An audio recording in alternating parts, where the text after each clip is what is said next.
Fala pessoal, tô na área para comentar as últimas notícias do nosso glorioso Botafogo de Futebol e Regatas. Tem novidades sobre a lesão do lateral esquerdo Fernando Marçal, que não deve jogar mais nessa temporada 2023.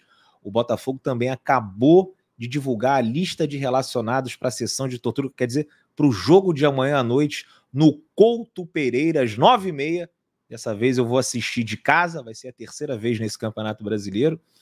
Assisti contra o Santos, aquele jogo que estava sem público também. E o Vasco não foi de casa, foi do estúdio do Chala, o Botafogo perdeu. Mas não vou como imprensa, farei o jogo de casa, a gente vai ter o pré, vai ter o pós. E seja o que Deus quiser, meus amigos. Diego Costa segue fora da lista de relacionados, tá? E vamos falar da equipe ideal, né? Que o Botafogo deve mandar a campo, o que deveria mandar a campo nesse jogo contra o Curitiba. Quero a opinião de vocês também com relação a isso. Antes de começar a falar sobre o que realmente interessa, eu vou pedir para vocês deixarem um like, aperta aí o botão do joinha, ative as notificações para saber quando que o Setor Visitante vai entrar na casa de vocês, inscrevam-se aqui no canal, Setor Visitante rumo aos 55 mil inscritos, e também uma coisa muito importante, o plano de membros, tem um botãozinho aqui embaixo, seja membro, você clica e você pode ajudar o canal a partir de R$5. Com R$5 você já ajuda bastante, beleza? Vamos começar falando sobre a lesão do Marçal, notícia que minha colega Jéssica Maldonado trouxe, tem meia horinha, ela atualizou, né, a questão da lesão, uma preocupação, afinal o Botafogo no último jogo até não tinha lateral, porque o Hugo estava suspenso, o Hugo já pode jogar contra o Coxa, mas a gente não vai ter o Marçal, que não deve atuar mais pelo Botafogo em 2023. O jogador trata de lesão na fáscia plantar e, apesar da evolução, dificilmente estará à disposição de Thiago Nunes para os últimos jogos que faltam na temporada. A torcida não estava muito satisfeita com o desempenho do Marçal nas últimas partidas, pegaram no pé do lateral esquerdo, muita gente queria o Hugo no time titular. Eu não cheguei a entrar nessa, mas é notório que o Marçal teve uma queda brusca de desempenho e vem tendo aí a carreira, né, essa temporada atrapalhada por uma sequência de lesões. A gente não pode contar muito com o Marçal. Eu estava vendo os números dele aqui no campeonato, né, no Brasileirão. Ele saiu no jogo contra o Fortaleza ainda no primeiro tempo. Ele só fez 22 jogos. É pouco. É pouco para um jogador que não deve ser dos mais baratos. Um cara experiente, capitão do time, né, de 38 rodadas.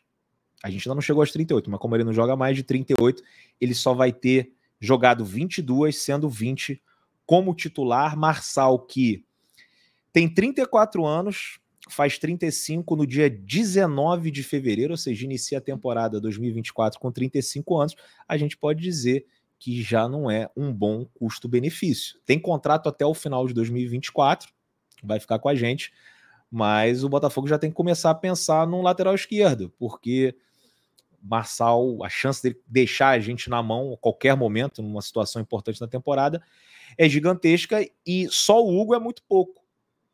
Só o Hugo é muito pouco. A gente, inclusive, teve aí alguns jogos com o Hugo em que ele cometeu falhas, como no jogo contra o Grêmio, jogo com o Fortaleza, jogo do Bragantino.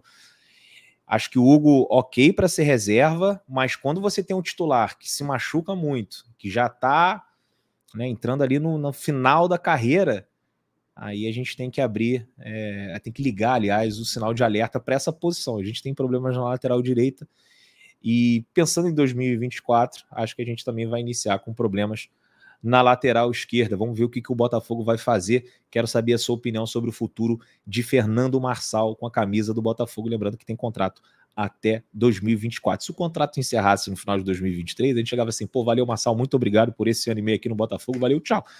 Mas, né, com os valores que ele ainda tem por receber até o final de 2024, acho difícil, né, que ele saia, a não ser que apareça algum outro clube interessado, mas também acho difícil algum clube com grana, né, nessa altura do campeonato vá atrás do Marçal. Uma pena, gosto muito do atleta, mas assim, vamos ver o que vai acontecer, tem muita água para rolar, mas começa a ficar preocupado, né, com a posição em 2024. Deixa eu colocar na tela a lista de relacionados do Botafogo. Ai. Vamos lá. O Botafogo relacionou no gol Gatito Fernandes, João Fernando e Lucas Perry. Os zagueiros Adrielson, Bastos, Felipe Sampaio, Souza e Vitor Cuesta. Nas laterais, Di Plácido e Hugo. Os volantes Gabriel Pires, Marlon Freitas e Tietê. Os meias Eduardo e Lucas Fernandes. E no ataque, Carlos Alberto, Diego Hernandes, Janderson, Júnior Santos, Luiz Henrique, Matheus Nascimento, Segovinha, Tiquinho Soares e Vitor Sá. Mais um jogo sem Diego Costa. Fez falta na partida contra o Santos. Acho que, inclusive, seria o titular do técnico Thiago Nunes, caso estivesse apto para entrar em campo. Mas acabou sendo retirado da lista ali, da relação que ia para o estádio, né, de última hora. Chegou a fazer os testes na concentração, mas não passou, com algumas dores musculares. Não pôde ir para o estádio Newton Santos, né, para jogar. E não se recuperou a tempo dessa partida contra o Curitiba. Uma pena, porque o Tiquinho está numa fase muito ruim. Menos mal que é um jogo com público, sem público, aliás, né, com portões fechados, e não ia ter lá a torcida para... torcida que deu apoio pro Tiquinho, né? Mas assim, a paciência tá ficando cada vez mais curta.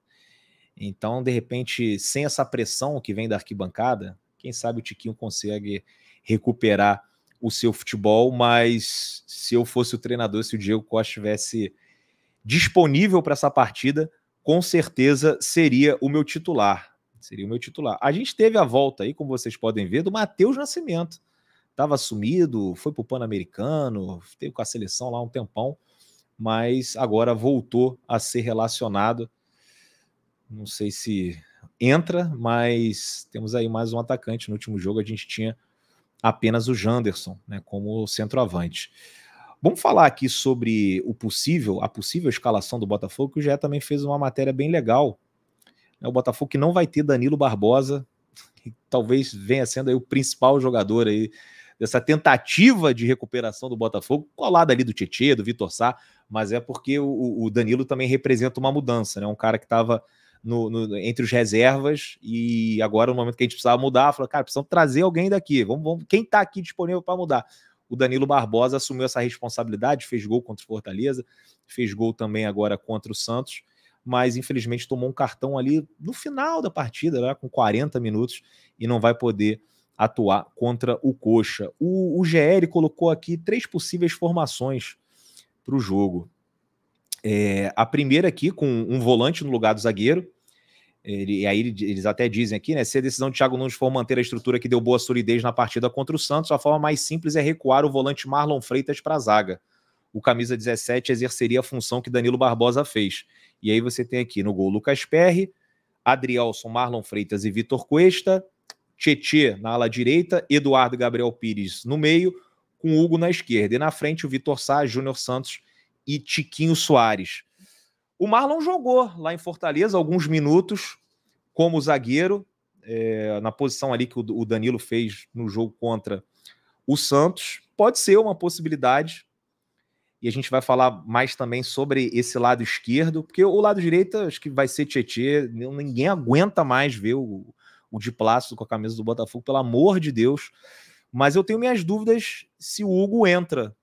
Ou de repente o Thiago Nunes continua, talvez por ser o Coxa, com todo respeito ao Coxa, mas é um time que já caiu, tá sem técnico agora, não é uma grande ameaça, apesar de que hoje em dia qualquer time é uma grande ameaça para o Botafogo, mas em condições normais não seria esse Coxa, respeitando sempre a tradição, a história da equipe paranaense. Acho que de repente pode até ir com o Hugo, mas num jogo mais difícil ali, que o adversário, né, consiga exigir mais da nossa defesa, eu acho que de repente ia com o Vitor Sá e colocava mais um volante e um zagueiro. Mas vamos lá, deixa eu colocar aqui embaixo as outras alternativas. Essa daqui com zagueiro convencional, né? Bastos ou Sampaio entrariam ali para fazer a trinca. E aí você teria o Marlon Freitas e o Gabriel Pires disputando uma posição ao lado do Eduardo. Aqui, ó. Lucas Perry, Bastos, Adrielson e Cuesta. Eu acho que pode ser Bastos, Adrielson e Cuesta. Aqui o Vitor Sá. Você empurra o Eduardo para frente e Gabriel Pires e Marlon. O Gé não colocou essa, mas eu acho que pode, o Botafogo pode ir assim para esse jogo contra o Curitiba. Vamos ver, a gente só vai saber realmente amanhã, faltando 1 hora para o jogo, lá para 8h30 da noite, mas é uma quarta alternativa. O Gé coloca aqui 3 na frente, Vitor Sá, Júnior Santos e Tiquinho Soares. E a outra é essa que ninguém quer, né? Seria a volta do 4-3-3. E aí uma linha de 4 com o Tietê fazendo a lateral direita, Tietê, Adrielson, Cuesta e Hugo. E aí você tem Marlon, Gabriel e Eduardo, Vitor Sá, Júnior Santos e Tiquinho Soares. Olha, eu acho que eu iria com essa daqui. Botaria um zagueiro e talvez nem colocasse o Hugo, tá? Viria com Vitor Sá e colocaria Gabriel, Marlon, Eduardo, Júnior Santos e Tiquinho Soares. Talvez seria meu time para esse jogo aí, mas na verdade a gente não sabe de nada, né? Estamos ali naquela fase que jogamos na mão de Deus e que o Thiago Nunes tenha muita sabedoria e seja muito feliz na escolha desse 11 inicial, desses titulares. Vamos jogar para ganhar, vamos pensar nessa vaga direta para a fase de grupos da Libertadores e a partir de agora, o que vier a lucro. Quero saber a opinião de vocês. Hugo volta ou não volta?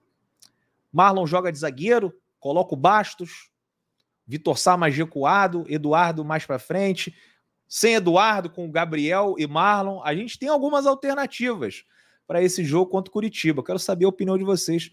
Qual que é melhor, né, para a gente conseguir ganhar uma partida depois de 8 jogos? Galera, é isso. Tamo junto. Muito obrigado. Se você gostou do vídeo, deixa o like, se inscreve, ativa as notificações e quem puder tem um plano de membros do canal a partir de R$5. Valeu, rapaziada. Tamo junto. Um grande abraço para todos vocês.